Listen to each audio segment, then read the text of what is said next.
Mi esposa infiel dijo que fue solo un error, así que la dejé asumir ese error mientras yo me quedaba con todo.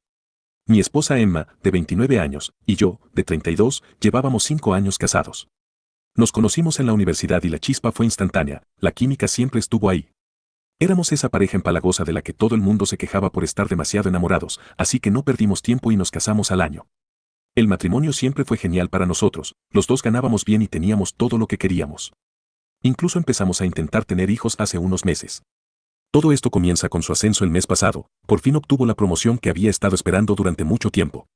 La pusieron en un rol de alta gerencia con una docena de empleados a su cargo y el sueldo era excelente. Yo aún ganaba más que ella, pero supuso un gran impulso a los ingresos del hogar. No tenía problema con ello, todo eran ventajas para mí. El nuevo trabajo era exigente, tenía mucha más responsabilidad y estaba directamente expuesta si algo salía mal. Antes se quejaba de cómo la alta dirección la reprendía cuando las cosas no se hacían y de que casi siempre era culpa de sus compañeros. Con el tiempo dejó de quejarse y pensé que se estaba adaptando al puesto. Si le preguntaba cómo había estado su día, simplemente decía que todo iba bien, no hay noticias es buena noticia. ¿Cuán equivocado estaba? Nunca había conocido a ninguno de sus compañeros de trabajo, así que me sorprendió recibir un mensaje de texto de alguien que decía haber trabajado con ella. Apareció de la nada un día mientras hacía scroll en Reddit, su primer mensaje decía que trabajaba con mi esposa y que tenía algo que contarme. Mi primer pensamiento fue que iba a recibir malas noticias, quizá había ocurrido algún incidente en la oficina, no tenía idea de lo cerca que estaba de la verdad. Le pregunté quién era y si todo estaba bien. Me dijo que no se sentía cómodo dando su nombre real para protegerse, pero que podía llamarse Henry, incluso se puso las comillas él mismo. Era raro, pero eso me tranquilizó algo. Le pregunté si era una broma y me aseguró que todo lo que iba a contarme era verificable. Entonces sí me preocupé, si no era una broma, sonaba muy serio, tenía que escucharlo. Henry me dijo que Emma estaba involucrada en una investigación por conducta indebida, al parecer había mantenido una relación íntima con uno de los empleados a los que supervisaba. No lo podía creer, sonaba a mal chiste.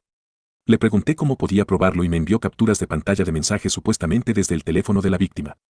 Detallaban cómo ella se le insinuaba varias veces, según los mensajes, terminaron durmiendo juntos al menos una vez y luego él empezó a responderle menos. Ella no dejaba de preguntarle por qué lo evitaba. Me quedé mirando esas capturas durante lo que parecieron horas. El remitente era Ama Work, pero no había forma de confirmar si era ella.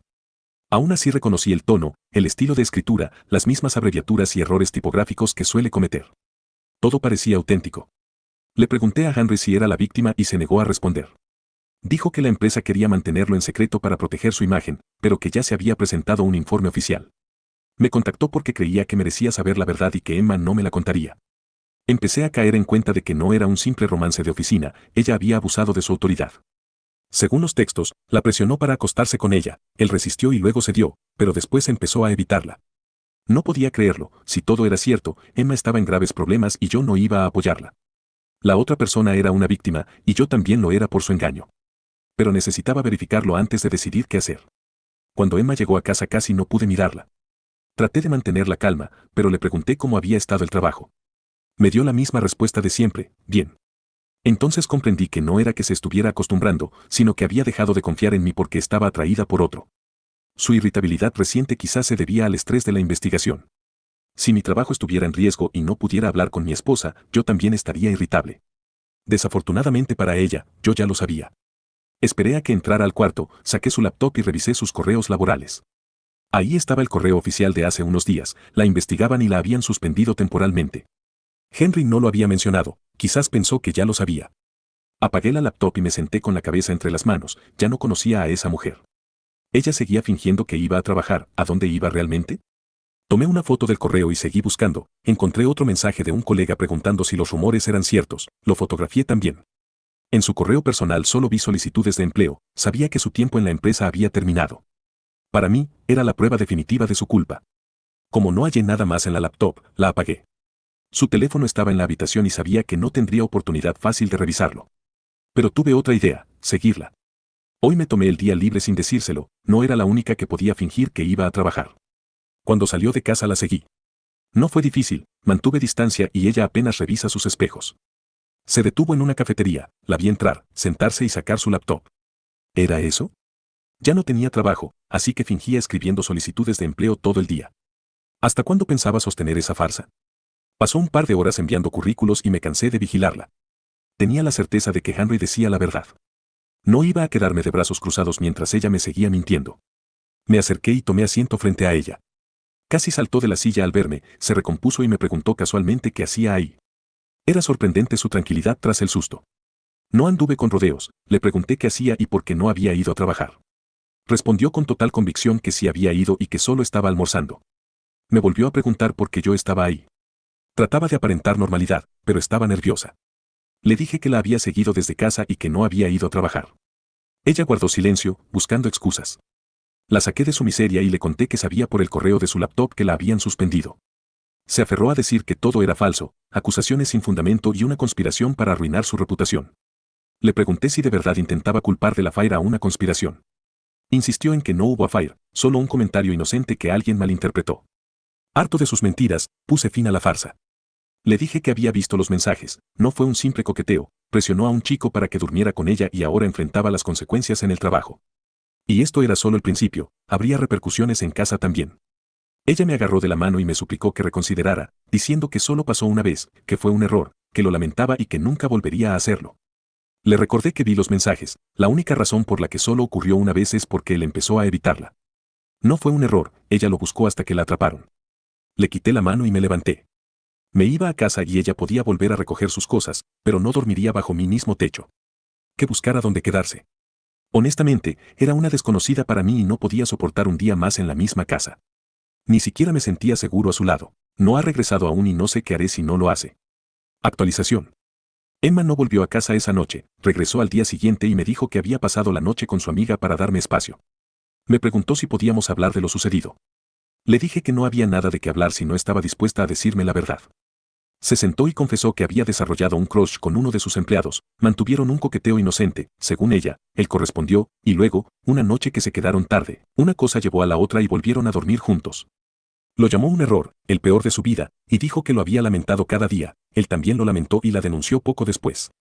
Le dije que era una historia bonita, pero los mensajes mostraban que ella lo persiguió, no parecía algo de dos, y aun si fuera, había un desequilibrio de poder porque ella era su jefa.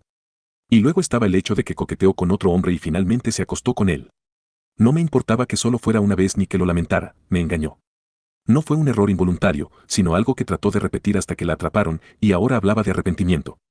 Después de eso, guardó silencio y dejó de intentar justificarse. Creo que por fin entendió que nada de lo que dijera la haría perdonar. Comenzó a llorar desconsolada, estaba temblando y sollozando, y yo no sentí nada por ella, era como si estuviera muerta para mí. Me preguntó si la iba a divorciar, le dije que sí y que ya había buscado un abogado. Entonces se derrumbó, se arrodilló y me suplicó que no la dejara. Dijo que no debía tirar todo por un error, que lo arreglaría, que renunciaría a su empresa e iría a terapia. Le dije que nunca podría confiar en ella de nuevo.